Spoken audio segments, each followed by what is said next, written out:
We're getting ready to go to war. It's a joke. It's a joke, y'all. We're not going to war. Might be. It's all of us.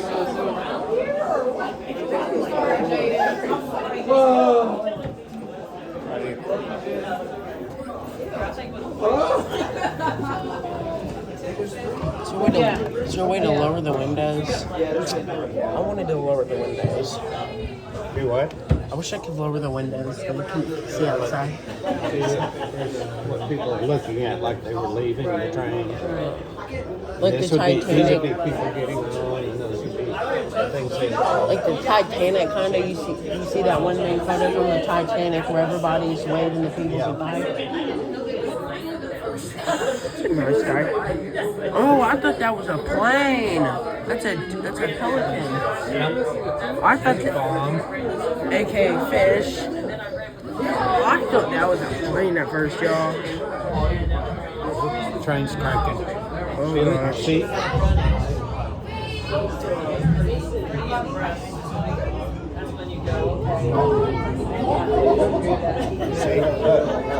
It's like the train's moving. Yeah, we're going down the track. So what is this what a train? Oh, it actually feels like it's going forward. Guys, I remember seeing the posters on the wall, and I really wanted to be a Marine. All the time I was in school, I always dreamed about that. We went up to the post office, and the recruiter told my dad, if he wants to join the Marines, we'll take him. All you have to do is sign since he's 17. And I went all through my physical. We got swore in, and we were all marched down to the depot and got on a train just full of sailors and Marines.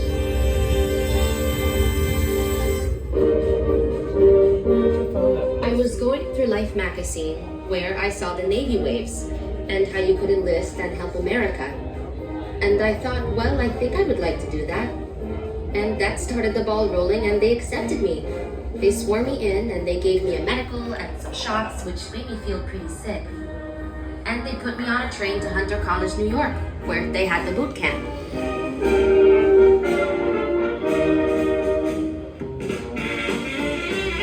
By joining, you could choose your branch of service.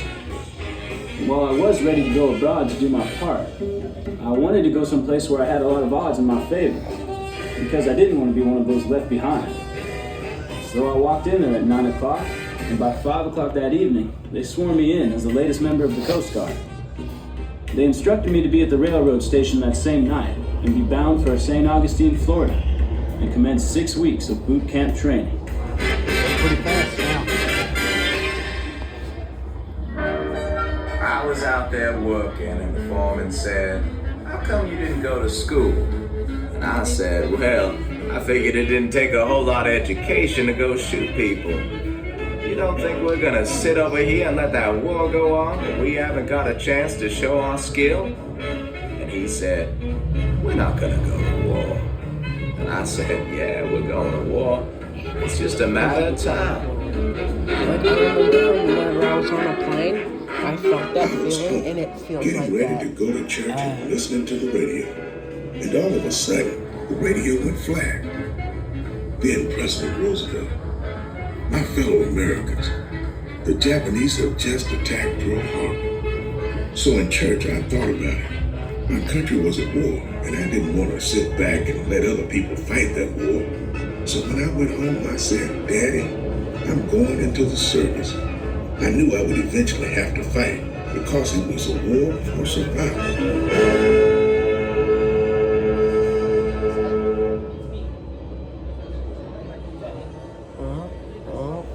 Coming into the station. Watch out.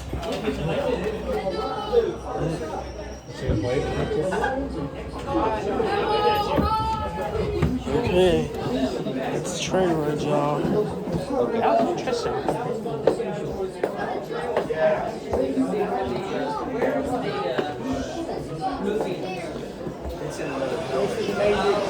That was actually pretty interesting.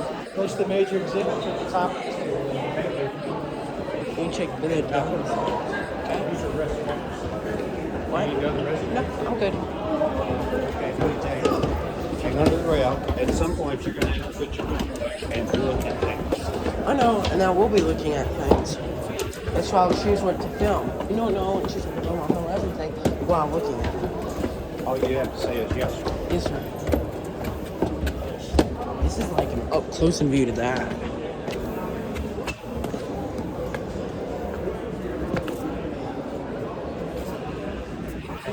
Okay, let's walk right in.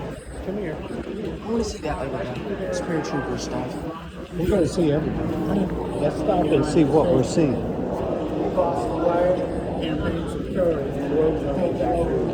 It was this building. There's a fighter plane over there. Oh, I saw that. Oh, wait. Oh, there's motorcycles over there. And there's an old bike. Oh, is that... So much. Yeah.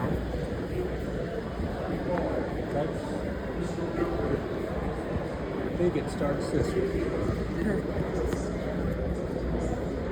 But this was an anti-aircraft thing. That was just the air support. Yeah. Added. This place is massive and amazing.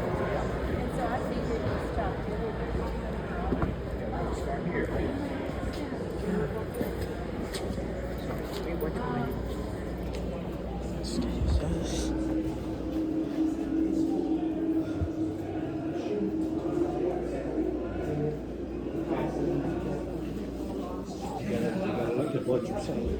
The war is starting. The gathering storm. And you're going to be there.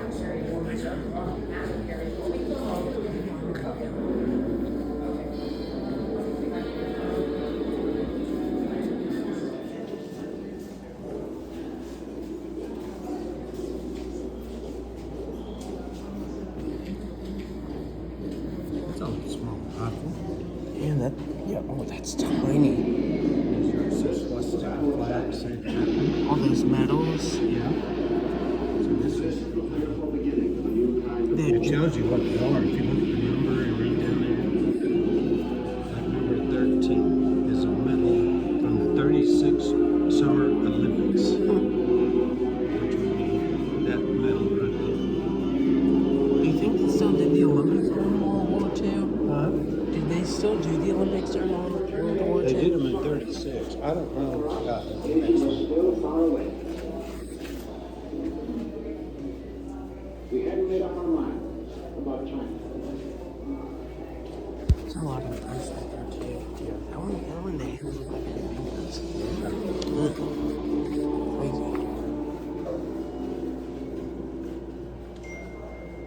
Hitler met the anxious democracies at Munich. Britain and France gave him that part of Czechoslovakia, known as the Sudetenland, hoping to avert war. And now we have his word. Will you grab the agreement signed last night? Isn't that Winston Churchill? Yes. It says it at the bottom of the Adolf screen. Hitler broke the pledge he made at Munich. He took over all the rest of Czechoslovakia. Adolf Hitler's all-army Czechoslovakia thinks all Central European war is certain. 5 minutes paper of Great Britain gave the Nazi dictator 0 hours while it saw his troops from Poland. That 0 hour ends now.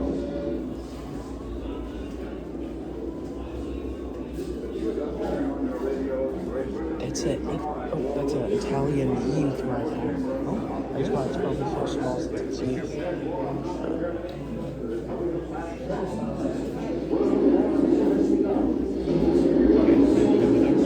Well, we had seen everything in here. There's still some more stuff to see. Oh, yes.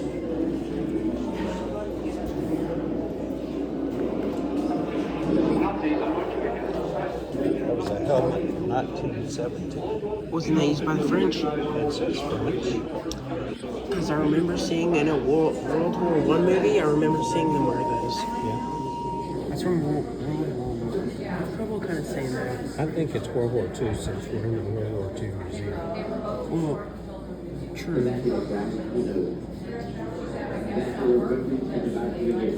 You're right. It was issued in World War I. That's correct. That's good for him. I know.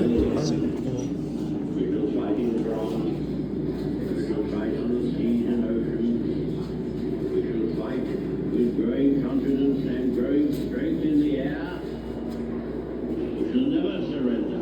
You don't even worry about that TV because that's the same as that.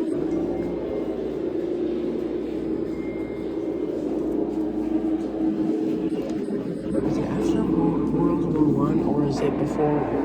Is it after World War One or World War Two that there was the Great Depression? It was between. It was in 1929. Okay.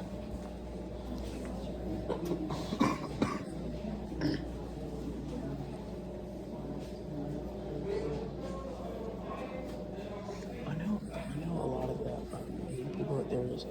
I know a lot of the main leaders during that time. There was our president Franklin Roosevelt, whatever Mussolini, something like that, Hitler, Joseph Stalin, and Winston Churchill. That was all.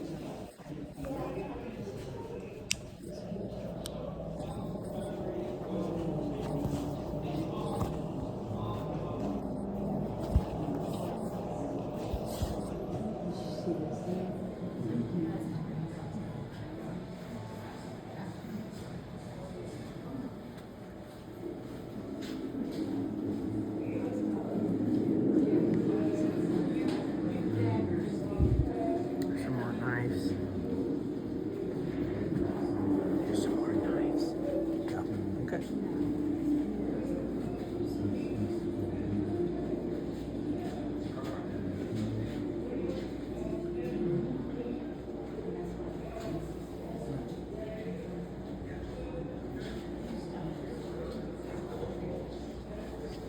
It's definitely German. It's a Bowie knife. Isn't that a Bowie knife? No. It says that it's a right labor service number. It's got a number on it, and you go to that number and it tells you what it is. I forgot. Where was it?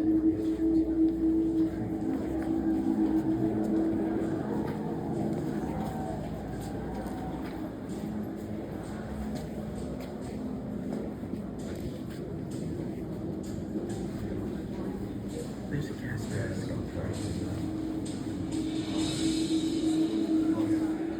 There's a canine. Okay, I got the movie. Oh, and then there's. This is a voice thing. There's Uncle Sam. Yeah. Let's go right over here so we can see.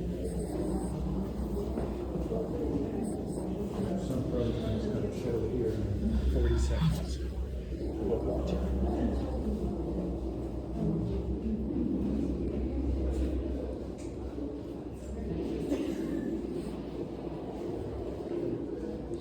If you think about it, in both the world wars, America joined a bit later on. And I think both of the times whenever they both joined in the end, they ended up winning. Yeah.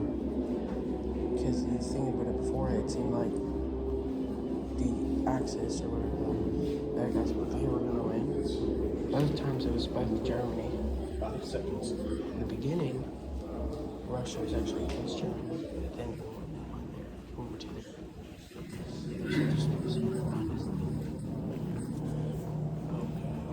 Our looms closer.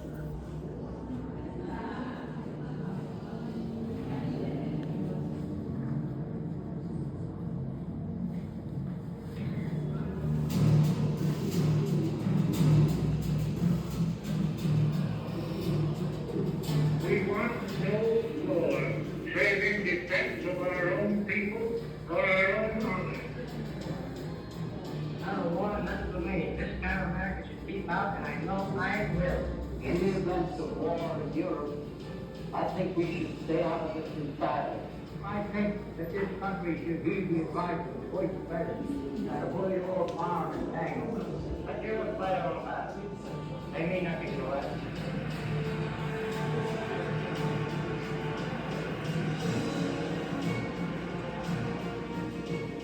Never before has our American civilization been in such danger as now.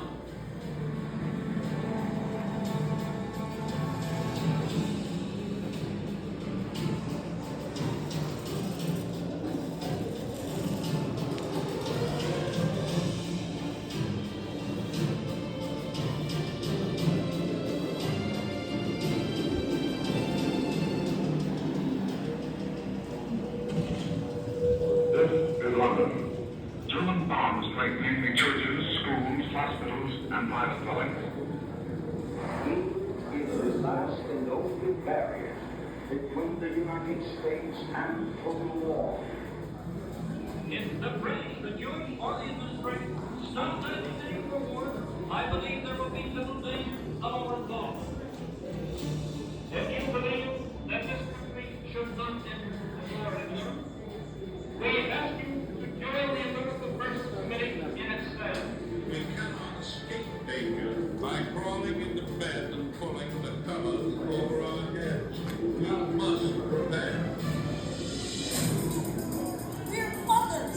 We don't want our boys to go to war. We demand that Congress refrain from war, even if England is on the verge of defeat. You want peace, but you want it easy. You want to go where it's easy, you know where you're right, but you don't want to fight for it.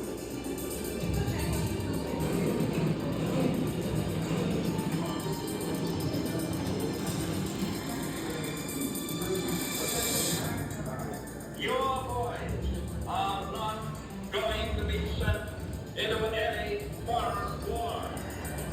We must give President Roosevelt power to set in motion an industrial blitzkrieg that will make it possible for England to blast Hitlerism from the face of the earth.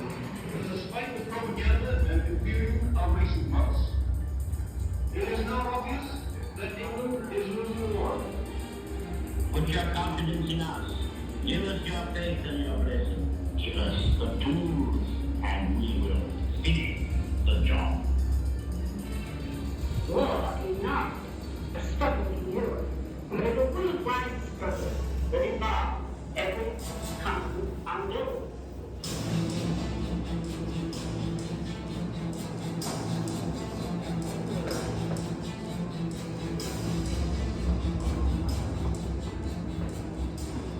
We must turn our minds and our faith back to our own country before it is too late.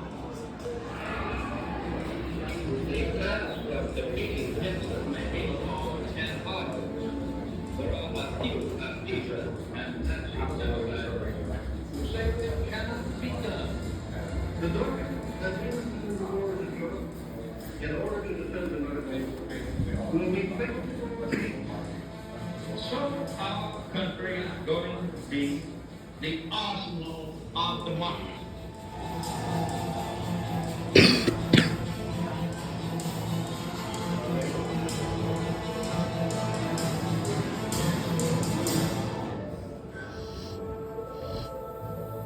We look forward to a world founded upon four essential freedoms. First is freedom of speech and expression. Second is freedom of every person to live God's own way. Third, freedom of every man in the world. The fourth is freedom from fear. Almost all, those who struggle to gain those rights and keep them. Our strength is our unity of birth.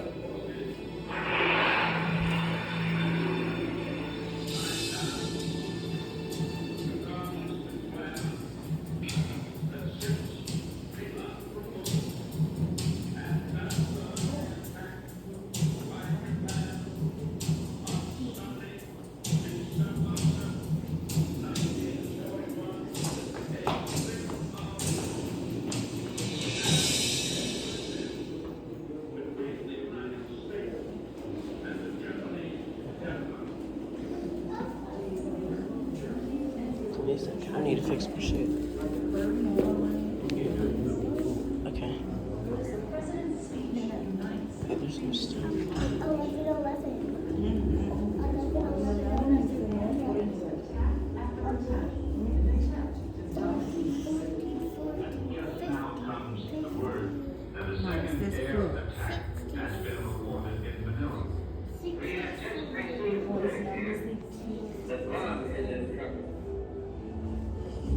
The Japanese overrun American and Allied territories across the Pacific. Americans are terrified. You're so busy looking at your phone, you're not looking at the Japanese music. spies are presumed to be everywhere. Put your phone up. New attacks. Look at things. The Army announced tonight an identified planes were over Los Angeles, and the planes had sent off to determine if they were enemy aircraft. Just 8 weeks after the attack at Pearl Harbor, a panicked nation rounds up its Japanese-American citizens and ships them off to internment camps. Japan continues its assaults in the Pacific as Americans tune in to follow the fate of their troops. The news from the Philippines isn't good. They are not near yet. We are waiting for God only knows what. A month later, the entire Philippines is lost. Damage terrific. Too much for guys to take. The white flag is up. The Japanese forced the surviving Americans and Filipinos on a brutal 5-day, 65-mile march. Thousands of POWs perish at the hands of their cruel captors during what becomes known as the Bataan Death March. On the other side of the world, things look equally dire. Germany has conquered most of Europe.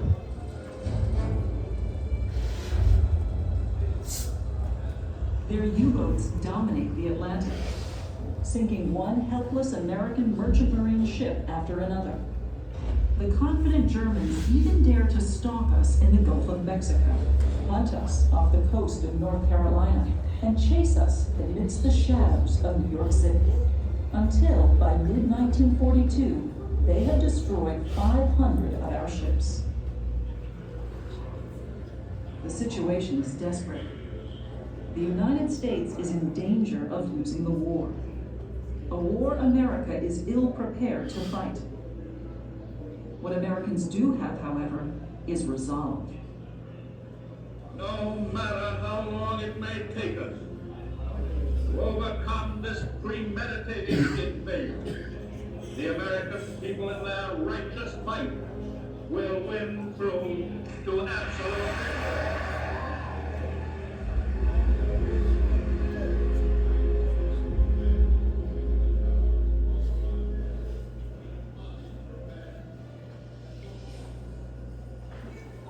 Okay, let's wait and see the first time, okay?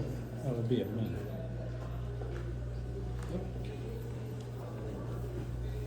I think he's going to show the Japanese on Pearl Harbor.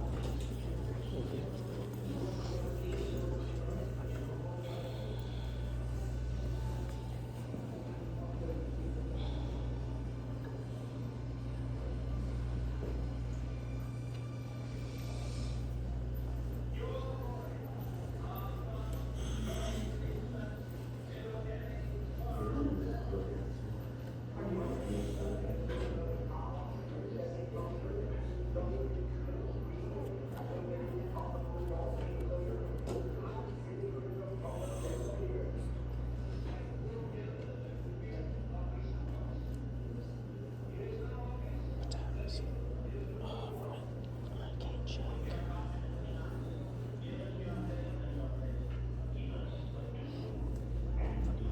In 1941, Germany is advancing across Europe, while Japan expands its powers over vast stretches of Asia, with its eyes on the Pacific. Now, the United States stays out of the war, but imposes an oil embargo and freezes Japanese assets to cripple their war-making ability. To project strength, the year before, President Roosevelt moved the Pacific Fleet from San Diego to Hawaii, 2,000 miles closer to Japan. For the young American sailors, the war in Asia feels far away. They enjoy island life. In Washington, tensions mount as Japanese and American diplomats attempt a peace agreement. The Japanese military, however, has little interest in negotiating peace on this seemingly quiet Sunday morning.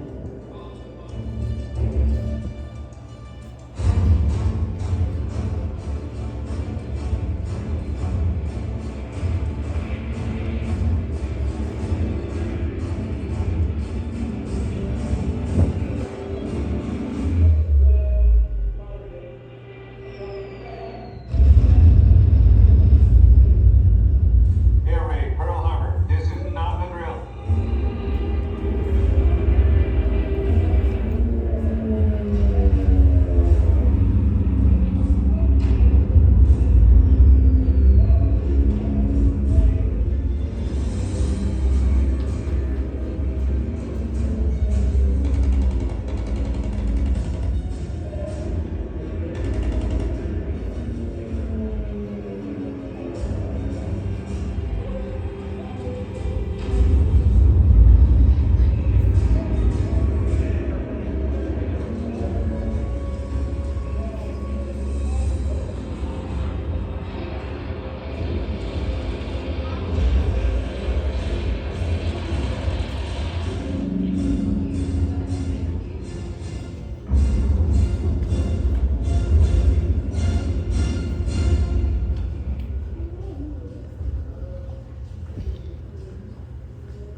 I saw men all blown up, men with no legs on, men burned to death, men drowned in oil. Two waves of Japanese planes attack American military installations at Pearl Harbor. In just 90 minutes, they sink or damage 21 ships and destroy 347 planes. Nearly 2,400 Americans are dead. Almost 1,200 wounded. The United States Pacific Fleet is decimated.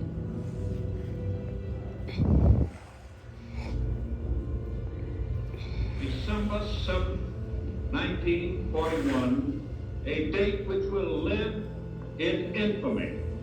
The United States of America was suddenly and deliberately attacked by naval and air forces of the Empire of Japan. I ask that the Congress declare that since the unprovoked and dastardly attack by Japan on Sunday, December 7, 1941, a state of war has existed between the United States and the Japanese Empire. Days later, Germany and Italy joined Japan by declaring war on the United States. The president's speech unites a previously divided nation, but the news only gets worse as Japan begins attack after attack in an attempt to dominate the Pacific. And just now comes the word that a second air attack has been reported in Manila. We have just received word here that Guam is in trouble. The Japanese overrun American and Allied territories across the Pacific. Americans are terrified. Fear spreads. Japanese spies are presumed to be everywhere. New attacks imminent. The Army announced tonight unidentified planes were over at Los Angeles, and the planes have been sent aloft to determine if they were enemy aircraft. Just 8 weeks after the attack at Pearl Harbor, a panicked nation rounds up its Japanese-American citizens and ships them off to internment camps. Japan continues its assaults in the Pacific as Americans tune in to follow the fate of their troops. The news from the Philippines isn't good. The see this. A month later, the entire Philippines is lost. Damage terrific. Too much for guys to take. The white flag is up.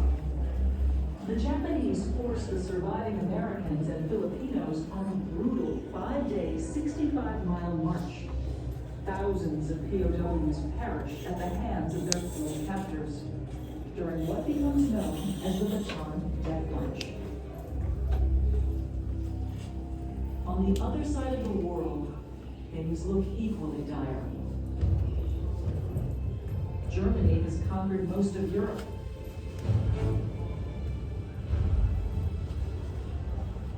Their U-boats dominate the Atlantic, sinking one helpless American merchant marine ship after another. The confident Germans even dare to stalk us in the Gulf of Mexico, hunt us off the coast of North Carolina, and chase us amidst the shadows of New York City. Until, by mid-1942, they have destroyed 500 of our ships. The situation is desperate. The United States is in danger of losing the war. A war America is ill prepared to fight. What Americans do have, however, is resolve. No matter how long it may take us to overcome this premeditated invasion, the American people in their righteous might will win through to absolute.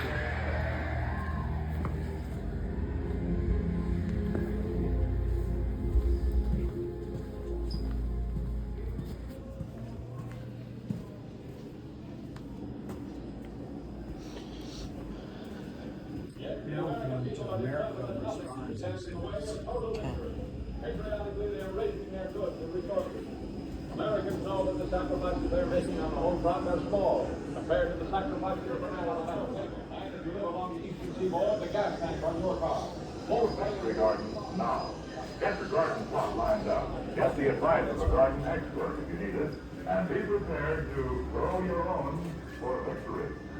Hollywood's most famous movie stars leave the film capital to help the government sell war bonds. Irene Dunn, Ronald Colman, Teddy Lamar, Greer Garson, all part of a contingent of some 50 screen celebrities giving their time and talents to aid the national war effort.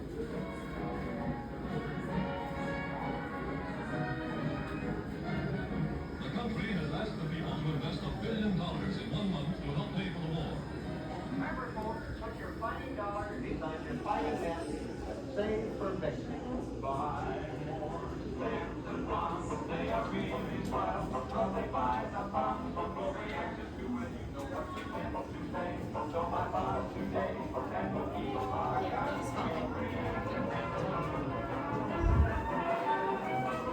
Here's where we're getting in the train, so you know where we're all going. Here's some things. Double cross in history. Cat planes without warning. Bring war to America. Our battle cry is remember Pearl Harbor.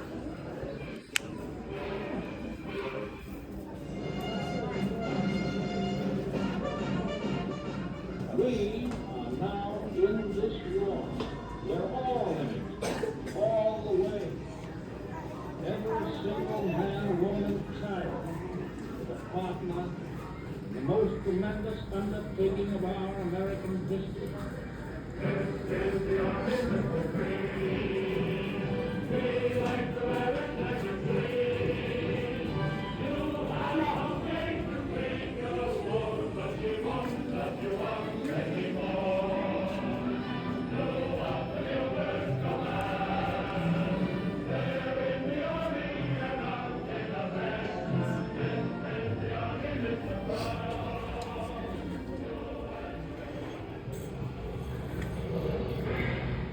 We must be a great gospel of democracy. As President of the United States, I call on that national effort. But with our country in peril, the women of America rallied to the support of their men. And here, in this almost the last great industry we thought could be handled only by men, these mothers, wives, and sweethearts came to stand shoulder to shoulder with them in all of American life.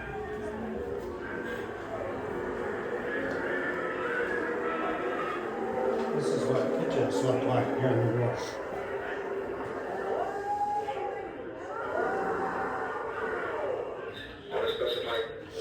Isn't it ration books? Ration books. Yeah. You had to give them a ration coupon to get fuel and food. Because she has to plan her wartime cooking so carefully, she has to spend more time than ever.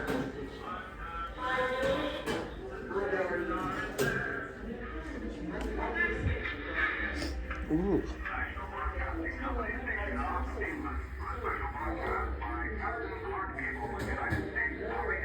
I'm pretty sure that's a. Those are kids' pistol. Isn't there a 1911 pistol? I'm pretty sure it's a 1911 pistol. I don't know. It's I think they were cat weapons. Oh no, but the real life version, I'm pretty sure it's the 1911.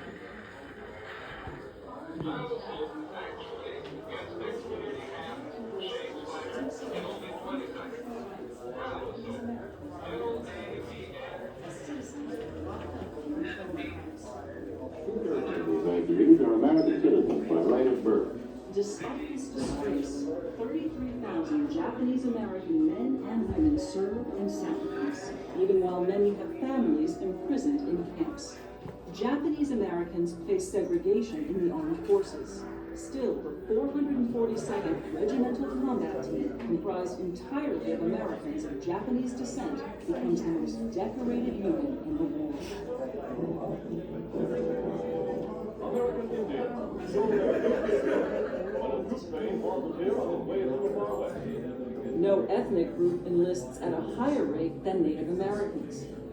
Although many live segregated on reservations, they are permitted to serve alongside white soldiers. Isn't one of these a Medal of Many are Honor? celebrated. Okay, Is one of those a Medal of Honor? African Americans are forced I don't think so. I know that's a Purple Heart. Yeah, I do not think so. non-combat roles. Isn't that a Navy suit? Discrimination and Isn't segregation that a Navy suit? I think it's Marine, but it still reads the flag. Yeah, Marine.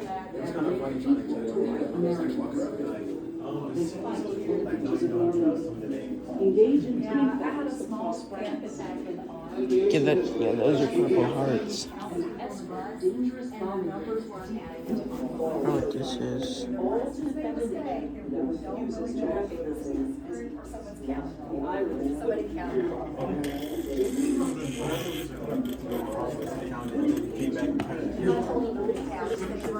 the sacrifices of my life. It appears that I'm not on the bus, but you know.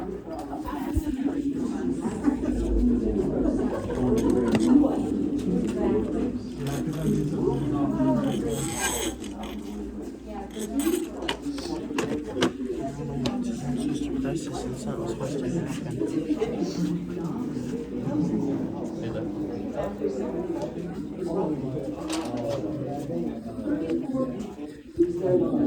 mostly African Americans. Different communities in that. So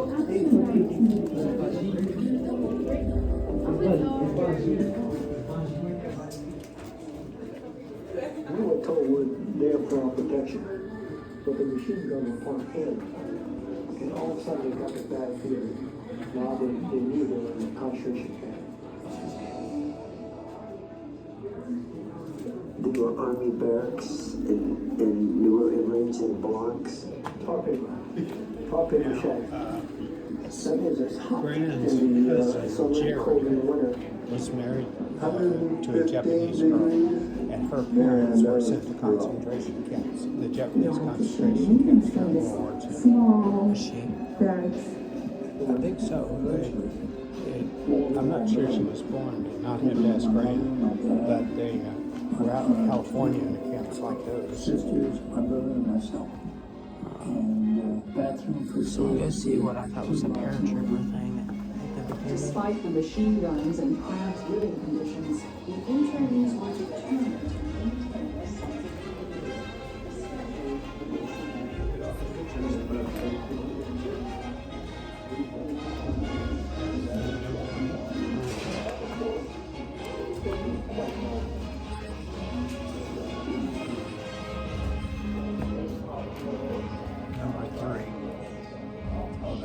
toy. That was one they used to train with, fake with.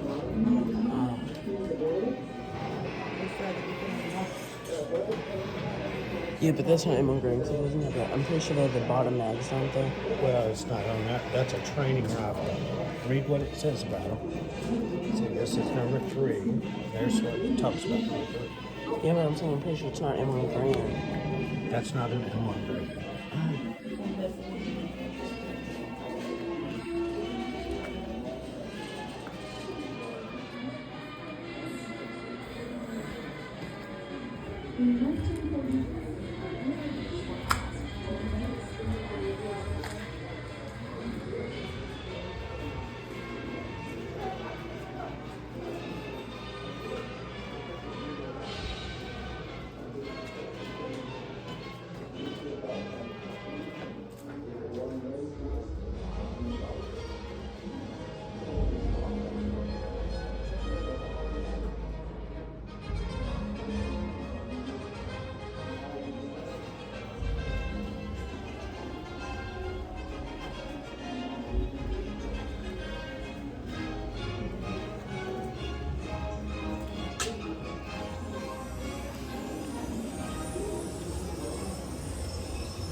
Oh, this is a Sherlock. This is the man.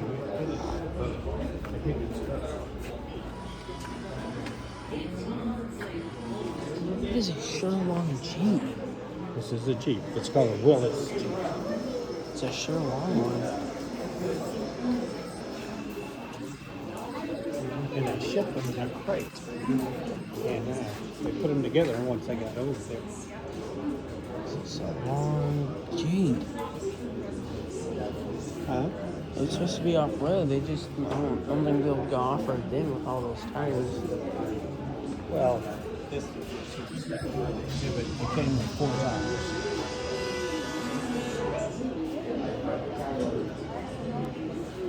Radiator, motor, transmission. I thought this was all connected. I was Oh like, no, they picked this up and set it down on top and then bolted together. okay, I thought this was one big long thing. Dang, it's one Jeep. 4. What is number 4? An award brand. Never heard of that.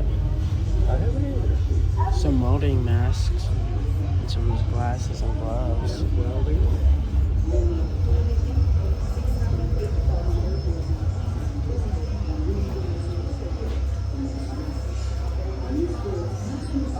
That's in one green. We'll get over there in a minute. Go check out the rest of this, or do you want to go check out this the Manhattan thing? Yeah, we'll go there first. You know where the Manhattan Project is? Yeah, it's where they made the atomic bombs. Okay. With, We thought of Alfred Nobel. oh, what was his name? His pain, hope, planning like we put an end to wars. The nuclear genie is out of the bottle, giving the Allies the most powerful weapon in human history. The question remains, will it force Japan's surrender?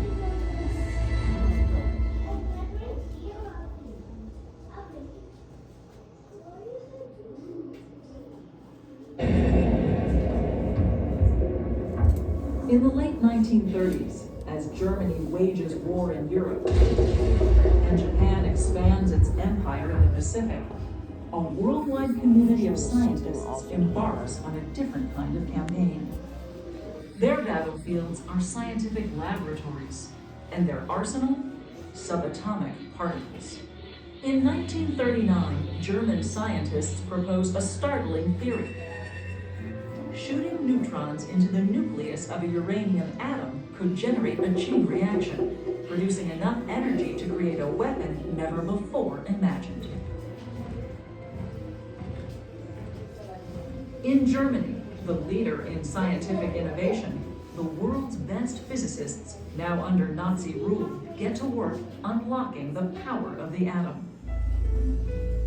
In America, scientists, including top European physicists who fled the Nazis, learn of the groundbreaking discovery. They too embark on the colossal undertaking of harnessing the atom to create a weapon.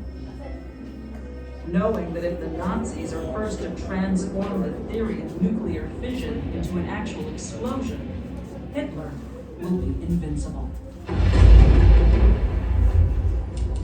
Lobbying for secrecy and support, physicist Leo Szilard urges Albert Einstein to write a letter to President Roosevelt, warning him of the dire stakes if America loses this race.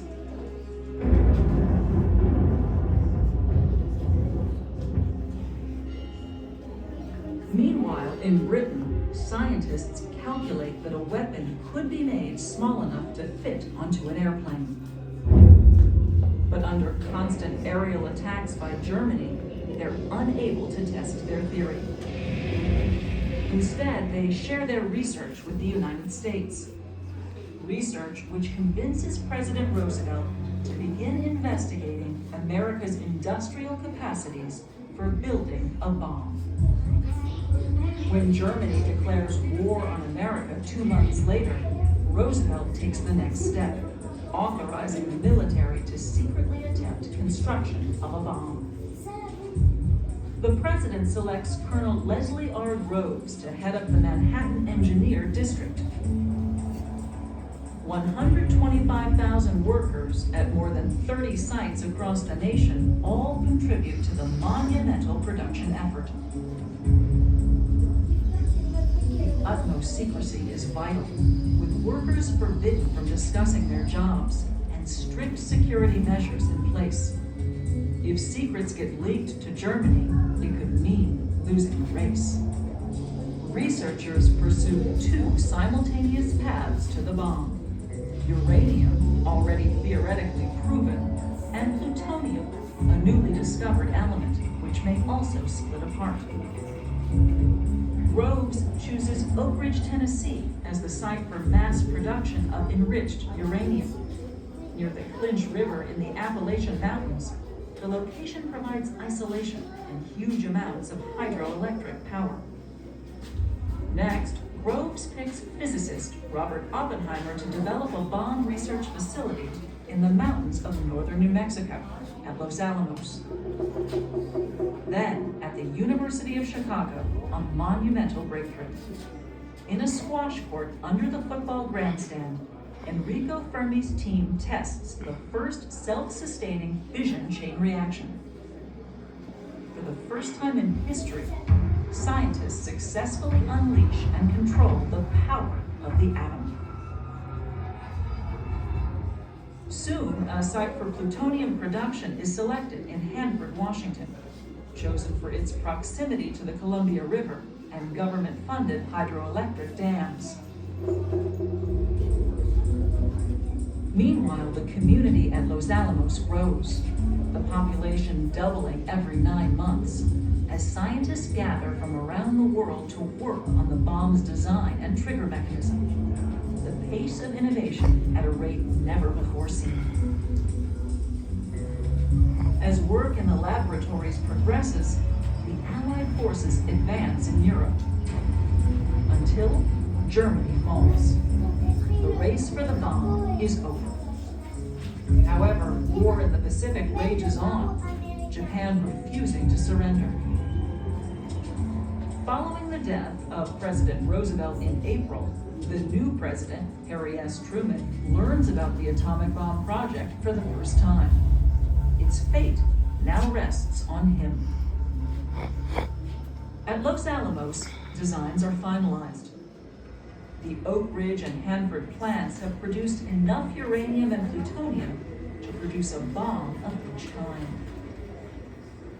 Researchers are confident that the uranium bomb, with its simple gun type of trigger mechanism, is going to work. But the plutonium bomb has a more challenging trigger design, an implosion that bursts inward to compress the plutonium until it explodes. This bomb requires testing. Preparations begin for detonation of the world's first nuclear weapon in the summer heat of the desert at Alamogordo, New Mexico. Inspired by the poems of John Donne, Oppenheimer names the test site Trinity.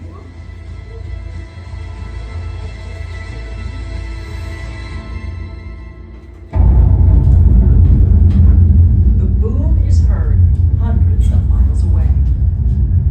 The explosion, equivalent to more than 20,000 tons of TNT, creates a light so intense it causes temporary blindness as far as 9 miles away. The blast so hot, it scorches the desert floor, turning it into a glassy mineral, later named trinitite. For a moment, I thought the explosion might set fire to the atmosphere and thus finish the earth. Most experiences in life can be comprehended by prior experiences. The atom bomb did not fit into any preconceptions possessed by anybody. We thought of Alfred Nobel and his hope, his vain hope that dynamite would put an end to wars. The nuclear genie is out of the bottle, giving the Allies the most powerful weapon in human history. The question remains, will it force Japan's surrender? I'm pretty sure he did.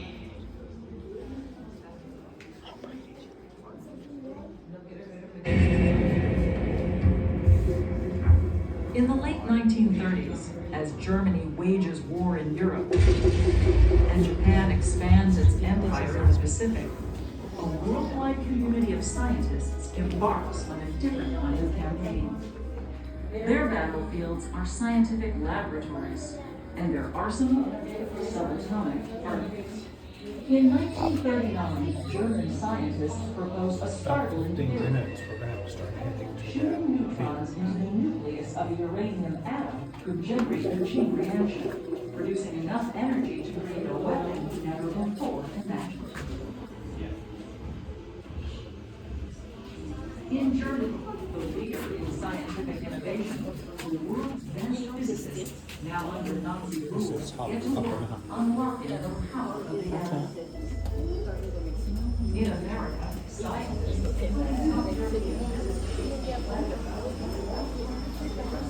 Pretty sure that was a walkie-talkie, wasn't it? What does it say? Anti-talkie, so yeah.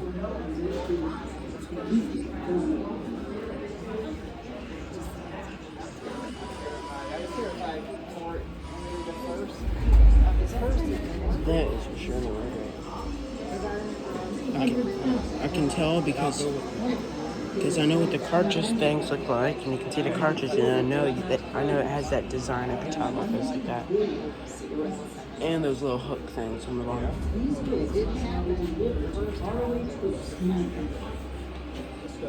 The fiasco of World War I cannot be repeated, when tons of material sat idle on docks.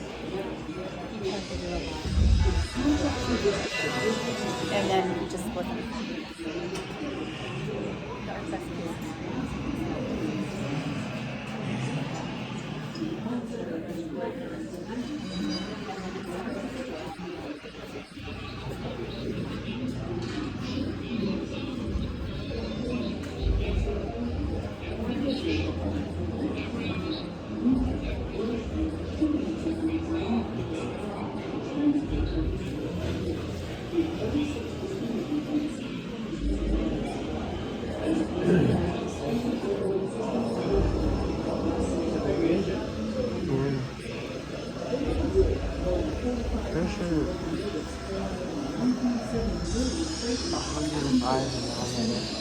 Huh? 105 millimeter. That means that gun's like massive. Yeah. Howitzers.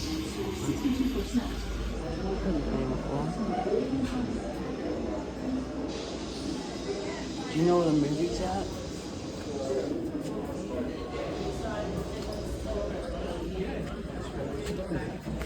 Do you know where the movie's at? What? Do you know where the movie's at? Yeah, we got to go on the other side of the road. We'll go over this bridge. Okay. Oh, there's that thing I was wanting to say.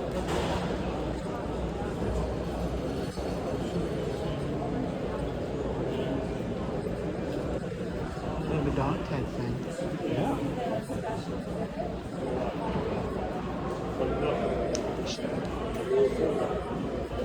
This is emergency. If your big one doesn't open, pull its hand out. Big difference, isn't it? I'm watching the news now.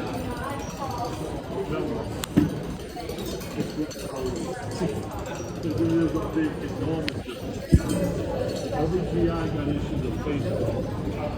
Yes. Get one of those dog tags. We'll do that later in the day. Okay? Why do I carry all this extra weight around? It seems when the moon's up there. Keep the personal stuff in there. Try to keep it private. So, do you want to do that?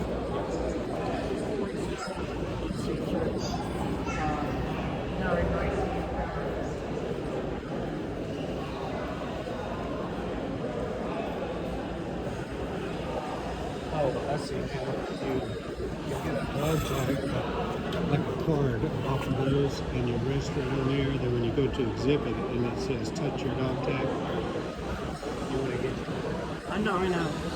This. Orange.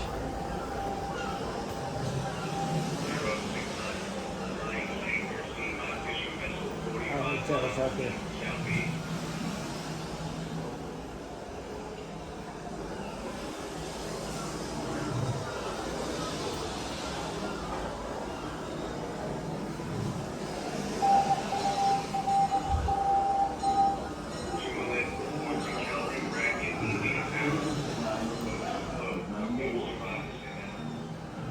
In the months after the U.S. officially joins the fight, as the arsenal of democracy begins to churn out millions of tons of equipment and materiel, the Siemens step up their efforts to deliver goods to American and Allied troops.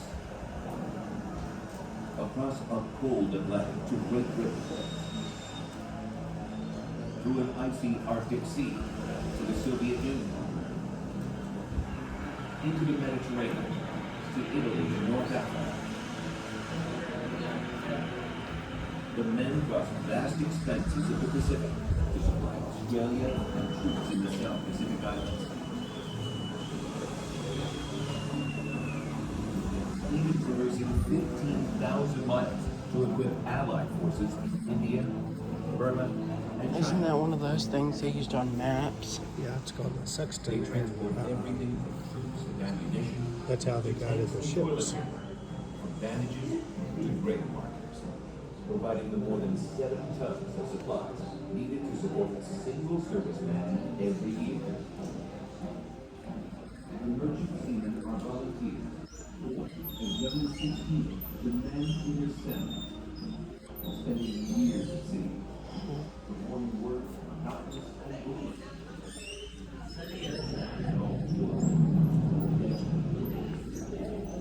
Oh, 10.5 centimeter shell. What's that? Oh. We need to use that if we find that big hog again.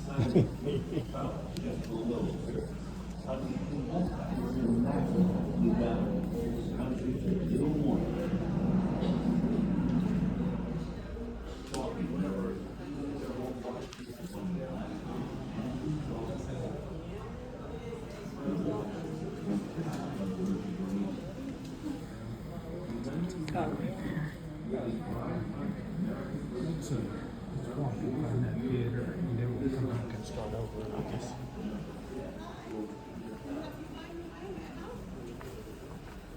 Well, the next set of exhibits is through here. That's the road to Tokyo and the road to Berlin, and then past that is the Liberation Pavilion. Then the Freedom Pavilion, if you want to see our planes and tank.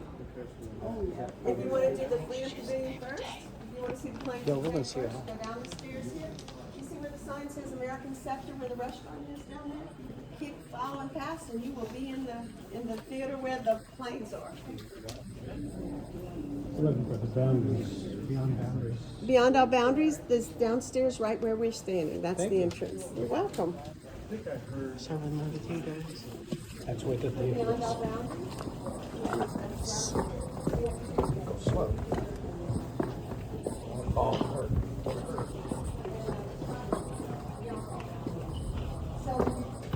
You need to go to the restroom?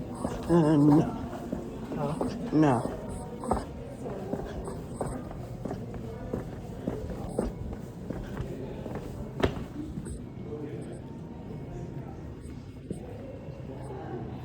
Theater.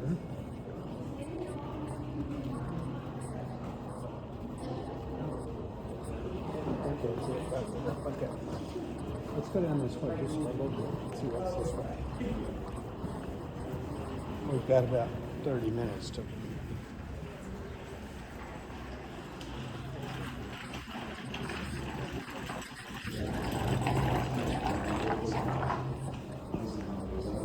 Yeah, I'm pretty sure that was like gift shop. Yes, we'll do that. We'll do that by the end of the day. Wait, I'm pretty sure the theater was back there. Yes. Spark. I was just looking at that. What time is it? It's 10:27. And then what time does it start? 11. Oh. So we've got about 20 minutes before we're supposed to get in line. Okay.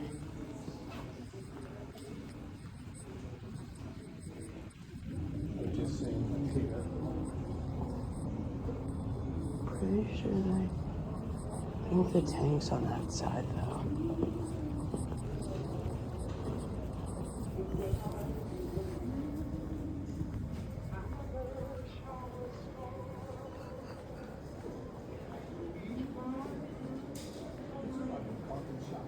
There is. It's across the street on the corner.